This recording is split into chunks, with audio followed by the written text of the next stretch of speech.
Estamos viendo Punto Económico.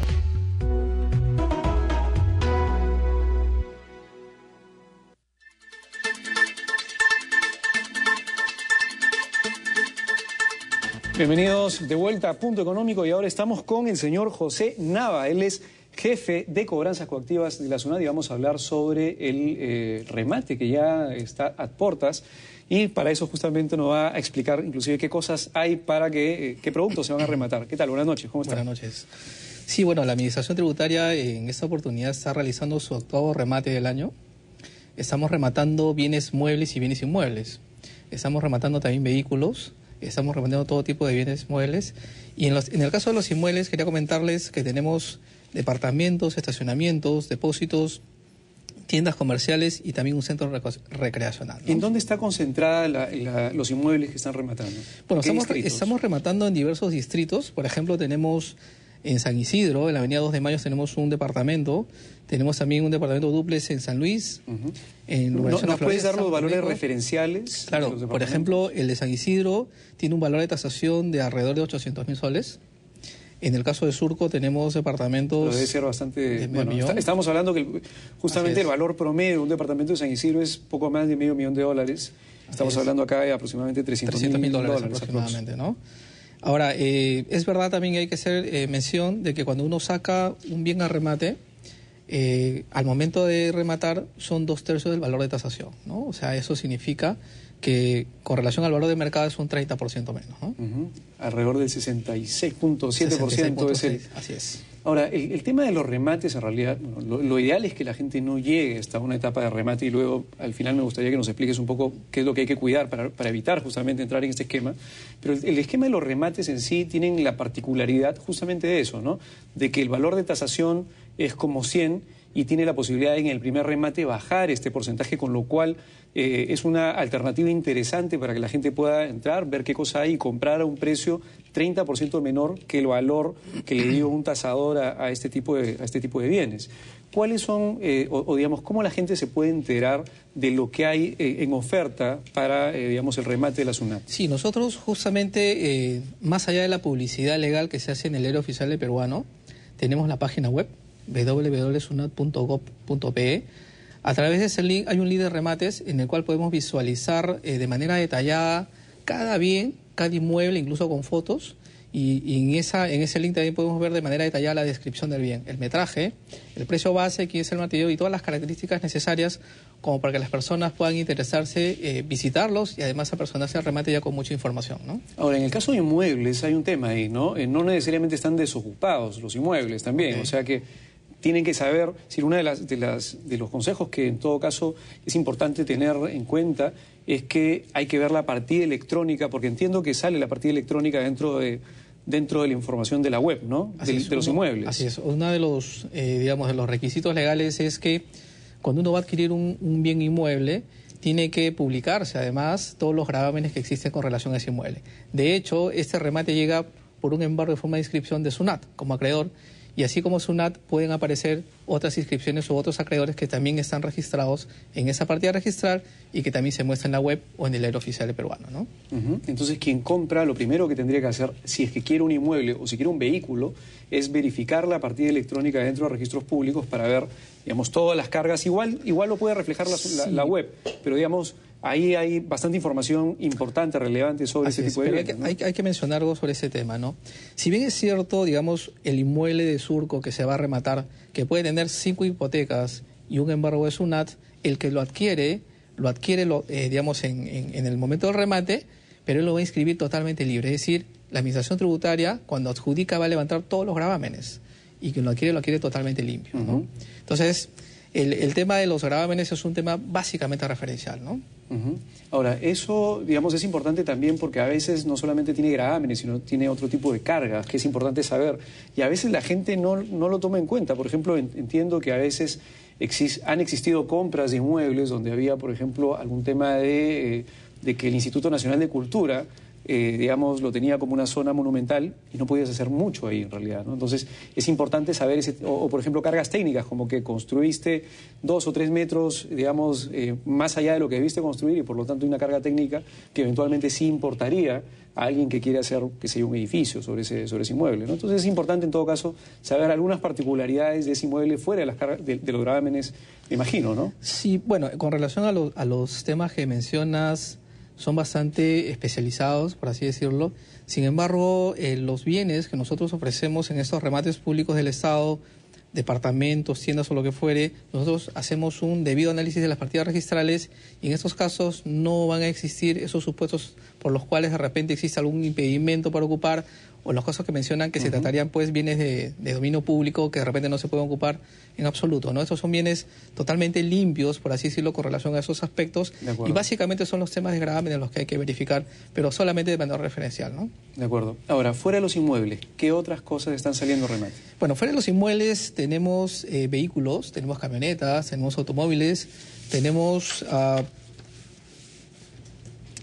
también bienes relacionados a, por ejemplo, tenemos una máquina jumbo perforadora electrohidráulica, artículos de oficina, artículos informáticos, accesorios electrónicos, autopartes, etcétera, ¿no? Tenemos una variedad de bienes muebles que obviamente están relacionados a todas aquellas actividades económicas de las empresas que generan tributos y que justamente por no realizar sus pagos a tiempos terminan un proceso de cobranza y una etapa de remate de este tipo, ¿no? En el caso de los bienes muebles, vehículos, digamos, artículos para oficina, etcétera, ¿estos bienes están físicamente en dónde? Si la gente podría acercarse y verlos en algún lugar. Claro que sí. Nosotros tenemos los bienes en los almacenes de SUNAT en Santa Anita. La exhibición es totalmente libre, es la otra semana. Y, sin embargo, el remate sí lo hacemos en un local distinto que es en San Luis, ¿no? Si alguien podría ir a Santa Anita primero, ver lo que hay Así es. y luego irse al remate. El remate es en San Luis el día 29, el jueves, a partir de las 10 de la mañana, más o menos hasta el mediodía a la 1. ¿Cuál es la dirección exacta? Es Girón Echandía 471 en San Luis. Girón Echandía 471 en San Luis, así es. En el distrito de San Luis. En el distrito de San Luis. A partir de las 10 de la mañana del día jueves. Es este jueves, este 29. jueves que viene. Así es, el jueves 29. Y la gente, podemos tener la dirección exacta de dónde la gente podría acercarse para ver los bienes que se van a rematar. En el caso de nosotros tenemos el almacén en Santa Anita, que es a la altura del kilómetro 4 de la carretera central. Es un local bastante grande, es al frente de la Bacus. Así que, digamos, están los logos de SUNAT, bastante identificable. Eso está por el nuevo mercado de productores, en la avenida de la Cultura, por ahí. En la misma carretera. En la misma carretera. En la misma carretera está así. Y, bueno, ahí está, digamos, seguridad que los acompaña hasta los almacenes para que puedan verificar con toda la tranquilidad el caso de los bienes, ¿no? Toda esta información, direcciones, fecha de remates, todo lo pueden encontrar dentro de la página web de la SUNAT. Así es. En la página web está absolutamente todo el detalle de la exhibición de los bienes, de quiénes son las personas encargadas del remate, los martilleros, y además la fecha y lugar de dónde se va a realizar el remate, ¿no? Además, obviamente, de las fotos y todo el detalle de los bienes que se van a rematar. Usualmente ustedes rematan casi todos los meses, ¿no? Así es. ¿Qué porcentaje de bienes son los que finalmente terminan vendiéndose dentro de estos remates de la SUNAT? Bueno, nosotros tenemos un alto porcentaje de venta de bienes, sobre todo en el caso de los inmuebles, ¿no? Justamente lo que mencionaban hace un rato del tema del boom inmobiliario hace que la demanda sea bastante alta. Y el atractivo de un remate significa justamente porque estamos en una situación en la cual el remate implica no venderlo a precio de mercado, sino justamente 2/3 de ese valor de tasación como primer remate. Claro, eso no significa que necesariamente se venda a los 2/3, porque el martillero va a ofrecer eso como precio base. Sin embargo, va a depender de los interesados que el precio se sigue elevando, ¿no? Y es al mejor postor al que se le va a adjudicar. Ahora, en un remate de inmuebles común y corriente, en el primer remate sale a los 2/3, pero luego si se declara desierto ese remate, en el segundo remate baja un porcentaje que, si no me equivoco, es 15% más. 15% menos. ¿Eso sucede también en los remates de la SUNAT? Ha ocurrido, claro que sí, llega un segundo remate, pero en ese segundo remate, a pesar que se reduce un 15% más, con lo cual estamos hablando prácticamente de la mitad de precio. Hay puja. Sin embargo, empieza la puja y termina superando el valor de tasación, ¿no? Muchas veces. Así que, bueno, eso tiene que ver con el tema del boom inmobiliario, ¿no? Lo mismo ocurre con los vehículos. Los vehículos normalmente se venden en un primer remate también. Es decir, casi todo lo que se ofrece en remate se termina justamente vendiendo. así es. El remate anterior vendimos, en lo que es bienes muebles, absolutamente todo, ¿no? Ahora, es importante que la gente no llegue hasta esta etapa de remate. Ahora sí me gustaría, digamos, ¿cuál es el mensaje para la gente para que sepa cuál es el procedimiento? Probablemente la gente que tenga deudas tributarias con la SUNAT las deje pasar y sería bueno que la gente entienda cuánto tiempo podría demorar desde el momento en que se generó la deuda hasta el momento en que llegó un remate y cuáles son estas etapas. Así es. A ver, imaginemos que yo como contribuyente tengo mi empresa y presento mi declaración jurada, digamos, en ese mes de noviembre, por los tributos que generan en octubre. Entonces, si me toca declarar, por ejemplo, el 15 de noviembre y yo no pago, lo que va a ocurrir es que al día siguiente se va a generar un documento que se llama una orden de pago, en la cual a mi contribuyente me van a decir, señor, usted tiene que pagar su IGB, su impuesto general a las ventas y su impuesto a la renta, digamos que asciende a 100.000 soles. Y al día siguiente me van a notificar un documento que se llama resolución de ejecución coactiva, en la cual se da 7 días hábiles al contribuyente para que cancele la deuda. Lo que dice ese documento justamente es eso. Si en 7 días hábiles no se cancela, la Administración Tributaria tiene la facultad de poder empezar a iniciar estas acciones de embargo. ¿Cuáles son esas acciones de embargo? Inicialmente se pueden embargar, por ejemplo, las cuentas bancarias, ¿no es cierto?, que es con lo que opera la empresa. Se puede embargar también las cuentas por cobrar, ¿no es cierto? Y de alguna manera son las primeras acciones que la Administración Tributaria realiza.